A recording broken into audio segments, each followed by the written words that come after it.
വയനാട്ടിലെ മുണ്ടക്കൈ ചൂരൽമല ഉരുൾപൊട്ടൽ ദുരന്തത്തിൽ കാണാതായവരെ മരിച്ചവരായി കണക്കാക്കുന്നതിനാവശ്യമായ നടപടികൾ സ്വീകരിക്കാൻ ജില്ലാ കളക്ടറോട് അഭ്യർത്ഥിച്ച് ദുരന്ത നിവാരണ വകുപ്പ് ഉത്തരവിറക്കി.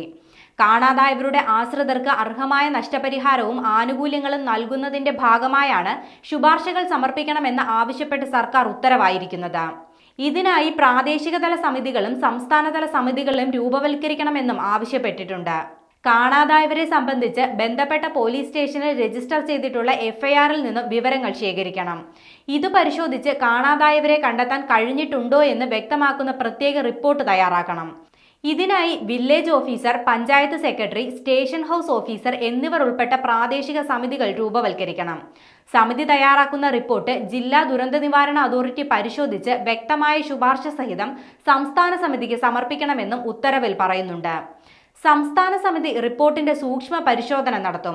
സംസ്ഥാന സമിതിയിൽ ആഭ്യന്തര വകുപ്പ് അഡീഷണൽ ചീഫ് സെക്രട്ടറി, റവന്യൂ ദുരന്ത നിവാരണ വകുപ്പ് പ്രിൻസിപ്പൽ സെക്രട്ടറി, തദ്ദേശ സ്വയംഭരണ വകുപ്പ് പ്രിൻസിപ്പൽ സെക്രട്ടറി എന്നിവരാണ് ഉൾപ്പെടുന്നത്. സംസ്ഥാന സമിതിയുടെ സൂക്ഷ്മ പരിശോധനയ്ക്ക് ശേഷം റിപ്പോർട്ട് സർക്കാരിന് സമർപ്പിക്കും.